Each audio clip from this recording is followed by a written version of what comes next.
It's Paul Marsh, and I'm delighted to say that I've been joined by Kenny Thomas. Kenny, how are you, sir? I'm good. How are you? Very good, thank you. It's lovely to talk to you. I know that you are getting ready to head out on tour. This is something that you've been doing a lot of over the last few years, isn't it? Yes, we've done a few tours, and this one being like the biggest, not necessarily the longest in terms of dates, but the size of the venues are big. Yeah, some of the largest venues I've played in my 35 years, of doing this. Is that funny? Because obviously, as you well know, all artists throughout their career will have highs and lows, and and sometimes you can't sort of sell out your own bedroom cupboard and things like that, and then other times, like you say, it's massive venues. Is it nice to be riding a lovely high wave at the moment, and people kind of really appreciating you for who you are and what you've done? Yeah, I think it's great, and it's quite mad that you think 35 years on I'm doing these kind of venues and that, and the career's still going strong, and we're recording, but the fans are there, and they've been loyal, and that's grown as well. And I think the social media aspect and things going viral has always helped. It helps sort of nudge things along, and we're busy on that front. And I just think the fact that we just not, me, the writers, the people around me, management, we just haven't stopped. We've not given up, because you can think, oh, right, we're defeated, or when the whole world came to a standstill during the lockdowns and everything stopped, you think, oh, right, it's all done. But you just got to got to persevere, have a bit of fortitude, and just keep going. And it can turn a corner. And certainly the legacy artists, as we're now called, or Yes. the oldie moldies, we are filling out the places. We are, and we are, we have got a fan base that wants to come out and enjoy that music and take them back in time. Well, do you know what the funny thing is? Is obviously on the radio, and I know that all radio stations do this. You do like the old mystery years and the rewind years and all of those types of things. Yeah, And you talk about, number one on this day in 19 whatever, and it turns out to be some absolute god awful song, and it was number one. And then yeah, you say, well, number seven this year was so and so, and they never had a top five hit. And you go, but that's a classic artist. And we talk about ELO yeah. without Olivia Newton-John. ELO never had a number one hit. And you go, that's absolutely mad. The Mm. great thing is we look back with nostalgia and we forget about those number one hits that were like absolute garbage, to be Yeah, the honest. gimmicky records, you mean, Yeah, the Mr. yeah. Blobbies and stuff. You got it, yeah. Yeah. But what we do remember, we don't remember, that this song came to number seven or this song only got to number 15. We remember that it was a really great song. Mm. Yes, I mean that's right. I mean some of the my favourite records were massive hits in their day. Even some of the soul albums that are now so revered, they weren't hugely successful, but over a period of time they've grown and they've become sort of iconic pieces of work for that genre. That's so true. I mean, yeah, if you look down the charts, it took a lot sometimes to get to the top five, as I found out, and you were often held off from getting to the number one spot or two and three because the ones in front of you were just obviously selling a few more records, but not marginally sometimes, not many, maybe 100 or 50, sometimes much more than that. But they were records that were, as you say, some of them were gimmicky or extremely pop, but extremely forgettable. And Yes. some songs aren't, they stand the test of time because they're well crafted songs. You won an award or two in your time, though, so it feels like that, you were respected by your peers as well. Well, I got nominated certainly for some awards. I got some minor awards. I mean, it would have been nice to have picked up the Brits in 1992 when I was nominated alongside, George Michael and Elton John and Van Morrison. That was That's not a bad. insane. It's not a bad But group that of people to be lumped with, is it? Oh no, it's great. It was brilliant. And but that year was cleaned up, and we were all cleared out by Seal because his album was absolutely enormous, and so he got two categories that year, and that's probably why I didn't get a look in. And nobody ever heard of him afterwards, did they? Well, I guess that he's still touring. I know somebody went to see him not long ago, and he's still going strong. But then, I've also interviewed people like Chesney Hawkes and people like that who, Yeah. again, so well known for doing one particular song, and then, you know, for the 20 odd years they've had to sing that song again and again and again, and then 30 years later have found this new lease of life, and people are saying, okay, well, you know, they can still sing, they can still put on a great Yeah. show, and people go back out to see them, they want to hear the new music and everything else like that. Talent, listen, talent doesn't disappear, does it? Yeah, and Chesney's a great guy. We were on the same record label at that moment in time, and I was having hits, and he come along and had the huge one there, obviously written by, was it Nick Kershaw wrote Yes, that, didn't he? it was. I know Nick. Yeah, it's that was a great decade for some of the songs and some songwriting, but there was also a lot of crazy mad stuff going on in the 90s and dance stuff that was instantly hits and instantly forgettable. But Chesney's, yeah, he stood the test of time, and he can sing, he's a performer, and again, he's another one that's just kept going. Do you also feel like quite glad that, you know, you were around in the early 90s? Because I think when you look at like the music industry today, you look at how people consume music. I myself am glad that I kind of came up through the 90s and the early noughties rather than the streaming TikTok generation of today, because I don't think that music has the same emotional impact as what it used to. Well, I think it's a completely different time and a completely different industry. I mean, you couldn't walk through the front door of a record company with a demo now and expect them to back you. And you've got to be seen to have some sort of traction and following, and online. And you've got to have done a lot of the work for them before you get there. And then, I mean, we were going up and down the clubs. There was over 35,000 nightclubs in England back then. It's not so many now. I think it's less than 1,100, so I'm told, something like that. And you know, you'd bump into people like, you know, you take that, and you know, Robbie and the boys and Gary, and they were unknown. I had one hit under my belt, and we were all around doing the circuit up and down the country, grafting. You know, trying to make fans and gain fans and popularity and promote our music. And so it's a different world. And there was obviously no internet. There was really no mobile phones. So certainly no smartphones. So it was a different world, and you had to work hard. But it was also a world of back then of anything was possible. You were very optimistic, and you were excited because it was actually doable. Everything was doable. So looking ahead to your tour at the moment, what can people expect maybe from what you did back in the 90s, or is it a new take on what you're doing now? And like I say, you are playing some great venues. I know that you're doing the Corn Exchange in both Ipswich and Cambridge. You're also doing the Royal Concert Hall in Nottingham as well. What can people expect from these shows? Well, what they'll get will be the old hits, and they'll get the new stuff. Some tracks from the new album Unstoppable that came out last year, and they'll get, you know, just a mixture of my music catalogue from over the years. And there's a lot of songs to pull on, so we can't do them all. So we ultimately can't please everybody, but there'll be enough in there to please most of them. And some of them would have been to some of my gigs before, and they know what to expect. But it'd be a great band and a great night of celebrating, you know, some proper soul music. Is it? I'd imagine it's really difficult putting together that set list, because you go, right, okay, here's the 5 tracks that are just not even negotiable. We have to play these. Yeah. Here is 10 tracks that we know my fans absolutely love. But I want these 5 in there as well, because these are my favourites. It's a mixture of that. I mean, we do take on board things that are mentioned on social media, and people saying they want to hear this and want to hear that. And 9 times out of 10, it's already in there. Some are not in there because they just don't fit with the type of show we're putting together. You know, you can't have it all, you know, too mid-tempo and too slow. But you can't have it completely up-tempo all the way through, because that can also get boring. So it's got to be, you know, the hills and the valleys, you know, the ups and the downs, tempo wise and vibe wise. But we tend to get it right, and it ends on a crescendo, and everyone seems to go home very happy. Well, they're happy before they get into my gig, which I think is because they're spilling out of the pubs in the local area, you know.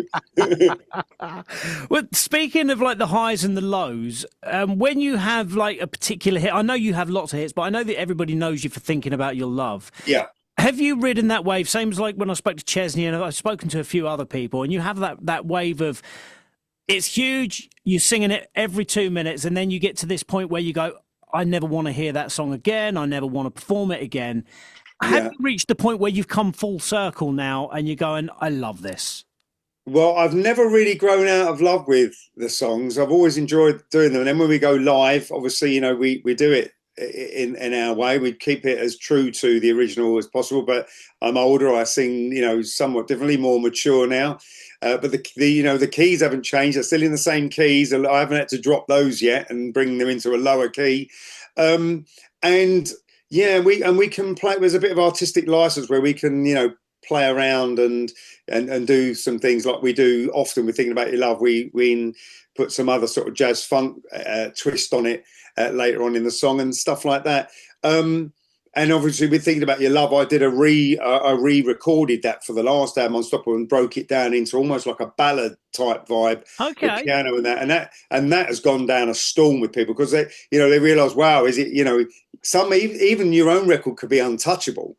But that we've gone there, I've done it. It sounds great, and they've warmed to it very much. So I've yet to get completely bored of some songs. There might be the odd one or two where you think the production actually has dated now. Yes. Like the hit I had, Tripping on Your Love and stuff like that. If you listen to those records, the production has dated. They are of their time. But that's where going out live, you can tweak that. You can bring it out a little bit more up to date, You mentioned earlier about some of the names that you're in the Brits categories with, just some legendary, phenomenal names. That's this side of the Atlantic. What about the other side of the Atlantic? Because I know that you gained a bit of attention over there as well. Did you have any of your peers over there that you met and spent time with? Well, I didn't do that. I wasn't very successful in America at all. I was signed to Warner Brothers out there. We went out there and spent some time doing videos and photo shoots and all that. But ultimately, we had to come back to England. We couldn't take the year out that it required to travel around America, and things would have suffered here. So we had EMI records breathing down our necks here, saying, "Get your butts back to the UK and let's get on with the next album." So it was a bit of a tug of war there. So that made the American side of it suffered. But I mean, yeah, I've got to sing for people in the past. I mean, probably my favourite moment was singing for Quincy Jones, and getting to meet him after the show with Rod Temperton. And they're both no longer here. And then yeah, it was amazing, And then I sang for him, and then. Yeah, I was standing there with a load of other sort of artists, and he was talking to a few of us and talking to me, and then he said, "Oh, you're a great singer," and I honestly just thought, he's not saying that to me. And then one of the other guys next to me, this other singer called Roger, he went, "Did you hear what he just said to you?" I went, "That wasn't for me." No, he was looking at you, Kenny, and said, "You're a great singer." I said, "Well, I suppose I better put that on the CV then." Wow. So he said that to me, but I honestly thought he couldn't be talking to me. He must be talking to this person standing there next to me. Or for anybody that's listening that doesn't know, Quincy Jones, Rod Temperton, the people behind the Michael Jackson album Thriller, which is arguably one of the greatest albums of all time. Yeah, and off the wall. Yeah. And his production, obviously, he worked with Sinatra. He worked with all of them. He was one of the greatest producers and a great songwriter as well of all time. So yeah, he got his hand in there in his own solo career as well. Quincy Jones. I mean, it's legendary stuff. I mean, talking multi platinum sales over the years, and so to get a bit of that from him, kind of acknowledgement and appreciation of what I do, and to get to meet him was great. So that really would stick out as the ultimate American that I've met and sung for. It's like Picasso saying your doodle's not too bad. It's not bad. Keep going, work on it. Let's finish off by doing some of those generic radio quick-fire questions. What was the first record you ever bought? First record I ever bought was, and I'm pretty sure, I know it was Stevie Wonder, and I'm pretty sure it was Songs in the Key of Life. The album. I'm so jealous, because when anybody asked me that one, my first one was New Kids on the Block. I'm of that era, unfortunately. Oh, I know them. I met them. Nice guys. I went skiing with Jonathan up in Vermont. Many years ago. We met up in Boston, and he lives around that way, and then we went up to Vermont for some skiing, and and I came back with a nice injury. Brilliant. Well, speaking of that, then, what's that one 90s track by another artist that instantly takes you back to that moment? Oh, it's got to be, and not because it was on an advert recently, but Where Love Lives, Alison Limerick Oh, would be. I mean, I know where I first heard it. I first heard it drop in the main room at a Southport Soul Weekender. oh wow. And you know, you're talking hundreds of thousands of people, just it erupted. It Oh, was just enormous. the piano riff when it drops. Yeah, there's a few, and you know, Robin S. And they would be really the dance records I'd gravitate towards because of that era and going out into the clubs and in that environment. They were the big records you were hearing, you know. And we back then, me and my mates, we followed a few DJs. So we were following, you know, some of the house DJs who were just masters at work, you know, even Danny Rampling and some of the, you know, right across the spectrum of dance and house music. We were following some great DJs, you know. I think this one kind of depends on your era: vinyl, CD, or streaming. Well, it's funny. I've just loaded into my little storage lockup quite a few hundred vinyl of the new album, and you know, and they're kind of like limited edition ones. And I love the vinyl. Sounds great. Got loads of it in the loft. Can't trust my kids around it with the with the needle and the old vinyl. But I like the vinyl. It's beautiful, warm, lovely. But then in saying that, you know, I'm not gonna lie. I confess to, you know, to people say streaming's killing music. Well, maybe it has. But at the same time, where can you you know, go to your phone or an app and access every album nearly every album I ever bought. Yeah. There's a couple in there that aren't in there, but some of the more obscure stuff. But I've found albums I thought, well, I know they're in the loft and I can't be bothered to get them out and play them, but they're on there. Yeah. You know, I mean, if you showed me that app in 1984, 85, when we were going into record shops with our hard-earned pocket money, it would have been like, it would have just blown our minds. Yeah. So the kids, I don't know how much they take, how much they utilize it, because I noticed with my own kids, if it doesn't grab them in 20 seconds on TikTok, you're done. Gone. Yeah. You're toast, man. You're toast. Now, but if they've got my oldest daughter, Angela, who's now 15, she's a bit more like, she will venture and start to discover stuff. So that's the interesting thing. I do meet some youngsters out there now who are seriously discovering old music and appreciating it. And it's because they have got access to it, you know, that way through streaming. So there's an up and a downside. There's a positive and a negative to all these things. I'm not one of these that are going to bash the technology when these kids are discovering stuff. And hopefully maybe some of them, they might discover some of my old records in that way, you know. Do you know what? I think one of the streaming apps, the price has gone up recently. It's gone up to like 12 or 13 pounds or something like that, and somebody moaned about it, and they said, you know what, 12 for 13 pounds and you can listen to any, well, like you say, virtually any record ever made. It's not bad, is it?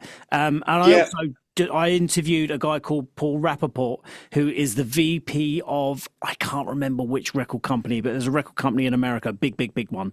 And he said that he sees youngsters walking down the road with, like, I don't know, Eagles T-shirts, or, you know, like these classic 70s band, Led Zeppelins, etc. And he's like, oh, is that just a fashion thing that you're wearing that? And they will not only tell you their big hits, but they will tell you, like, album cuts and B-sides and that. And, like, streaming is allowing, if they choose to, it's allowing youngsters to, you know, discover new music that we never could have. And then they go on to like Discogs and stuff like that, and just look at I mean, we were obviously, as a youngster, we were going into each other's house, sitting in each other's bedrooms and analysing and reading you know, nerding out on the actual album, you know, the tangible thing, and reading who played what. Well, Marcus Miller was on bass there, and so. And we were really getting into that, finding out who was playing what and producing what. Yeah, so it's good to know that the kids can do that, because there's a whole world of it out there that they can discover. Music that's and you know, the golden era of stuff, because I do kind of, despite making music and writing songs, there's a part of me that says, oh, it's all been done, you know. It's all been done. There's nothing new under the sun. Final question. What's that one song that you wish you could have written? Somebody else wrote it, you wish you had written it. Now, whether that's because it made an absolute fortune in money, or like we were saying earlier, because it's just revered as a classic, what's that one song you wish you'd written? Oh, that I wish I'd written. Yeah. Oh, there's so many, but if I do, one of my enduring memories of us having there was a 12-inch on the record deck as a kid, as a youngster, as a teenager, and I just kept putting the needle back to the front, back to the top, the start of it, and played it over and over, and it was the Whispers and The Beat Goes On. Oh, It was just, the vocal, the production, just the writing of it, the song, the craftsmanship of the song, and the Whispers, were there to die for anyway. And so I remember that record thinking, wow, that is just the record. But there are others. I can, I can't help it. If I wanted to, can't help it, even if I could. That, the production on that, Quincy Jones, beautiful.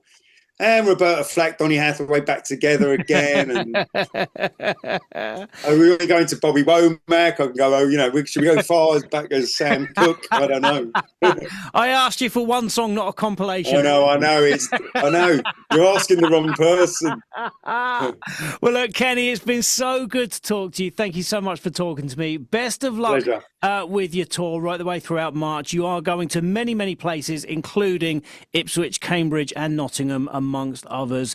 Go and grab your tickets now. If people want to buy tickets, if they want to find out maybe a little bit more about you, what's your website? KennyThomasMusic.com.